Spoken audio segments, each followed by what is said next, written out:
மார்கசீர்ஷ மாதம் என்றழைக்கப்படும் மார்கழி மாத மாஹாத்மியத்தின் 27ஆம் அத்தியாயமான 27ஆம் நாள் கதை இனிதே துவங்குகிறது.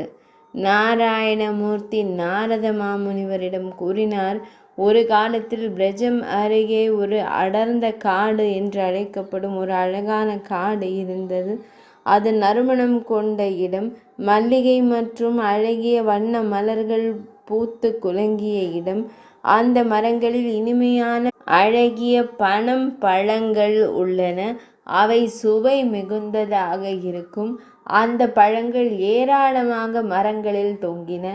இது யாரையும் மகிழ்விக்காமல் இருக்க இயலாது. இருப்பினும் அந்த காடு ஒரு அசுரனால் பாதுகாக்கப்படுகிறது. அவன் பெரும் அரக்கன் ஆவான். அவன் பயங்கரமாக கர்ஜித்தான். பறவையின் தலையை போன்ற பெரிய உடலையும் சுடரை போன்ற கடுமையான கோபத்தையும் கொண்டிருந்தான். அவனது பற்கள் கருப்பு மின்னல் போல மின்னின. அவனது விழிகள் நெருப்பு கிணறு போல பிரகாசித்தன. அவனது உருவம் விளையாட்டுத்தனமாகவும் இரத்த கடரியாகவும் திகிலூட்டும் விதமாகவும் இருந்தது. ஒரு நாள் பகவான் ஸ்ரீ கிருஷ்ணர், பலராம சுவாமி மற்றும் மாடு மேய்க்கும் ஆயர்கள் கடம்ப வனத்திற்கு வந்தபோது அவர்கள் அனைவரும் பழங்களை கண்டு மகிழ்ச்சியில் மூழ்கினர்.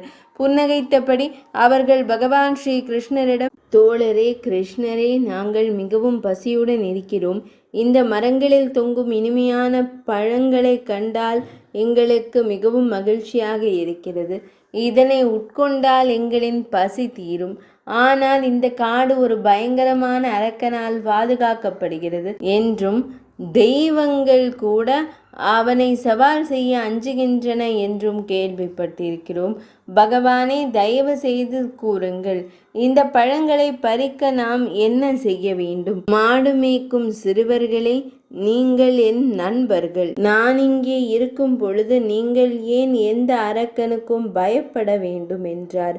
பகவான் ஸ்ரீ கிருஷ்ணரின் கட்டளையை பெற்றவுடன் மாடு மேய்க்கும் சிறுவர்கள் மரங்களில் ஏறி கிளைகளை அசைத்து பழுத்த பழங்களை நகைச்சுவையாக கைவிடத் தொடங்கினர். குக்குராசுரர் பகவான் ஸ்ரீ கிருஷ்ணரை கண்டதும் அவர் கர்ஜித்து அவர் மீது பாய்ந்தார். முதலில் அவர் பலராம சுவாமியை அறைந்தார். பின்னர் பற்களை காட்டி அவரை தள்ளத் தொடங்கினார். பகவான் ஸ்ரீ கிருஷ்ணர் புன்னகைத்து கொண்டே பலராம சுவாமியிடம், தமையனாரே, இந்த அரக்கன் மிகவும் கொடியவன். தனது முந்தைய பிறவியில் தேவர்களின் புகழ்பெற்ற தளபதி. ஆனால் ஒரு முறை அவரது ஆணவத்தால் ரிஷி சவானை அவமதித்தார். ரிஷி அவரை முட்டாள் என்று சபித்தார். உங்கள் கோபத்தினாலும் சுய கட்டுப்பாடு இல்லாமையாலும் நீங்கள் ஒரு 4 கால் உயிரினமாக, நன்றியுள்ள 4 கால் உயிரினமாக பிறப்பீர்கள். பகவான் ஸ்ரீ கிருஷ்ணர் தானே மஞ்சள் மாயையிலிருந்து உங்களை விடுவிக்கும் பொழுதுதான் விடுதலை அடைவீர்கள். தமையனாரே, இன்று அதன் முடிவு வந்துவிட்டது. இதனை கேட்டதும் அரக்கனின் நினைவு விழித்தெழுந்தது. அவர் ஆச்சரியம் கொண்டார். ஒரு கணம் சென்றதும் வைஷ்ணவி தேவி மாயையால் அவரது மன நிறைவு அளிக்கப்பட்டது. அவர் மீண்டும் கோபமடைந்து, மனிதனே, இன்று நான் உன்னை முடித்து விடுவேன். அப்போது பகவான் ஸ்ரீ கிருஷ்ணர் தனது சுதர்சன சக்கரத்தை நினைவு கூர்ந்தார். அந்த சக்கரம் தோன்றி அவரது கரங்களிலிருந்து வந்தது. இறைவன் புன்னகையுடன் கூறினார், பைரவா, இப்போது விடுதலை பெறுவாய். சுதர்சன சக்கரம் காற்றின் வேகத்தில் விரைந்து சென்று அசுரனின் தலையை துண்டித்தது. அசுரனின் உடலில் இருந்து ஒரு ஒளிக்கற்றை வெளிப்பட்டு பகவான் ஸ்ரீ கிருஷ்ணரை தாக்கியது. கௌதம சிறுவர்கள் ஈர்க்கப்படாமல் பகவான் ஸ்ரீ கிருஷ்ணரின் கரங்களில் இருந்து பழங்களை ஏற்றுக்கொள்ள தொடங்கினர். பலராம சுவாமி பகவான் ஸ்ரீ கிருஷ்ணரின் புகழை பாடினார். மேலும் அனைத்து குழந்தைகளுடனும் மகிழ்ச்சியுடன் இல்லம் திரும்பினர்.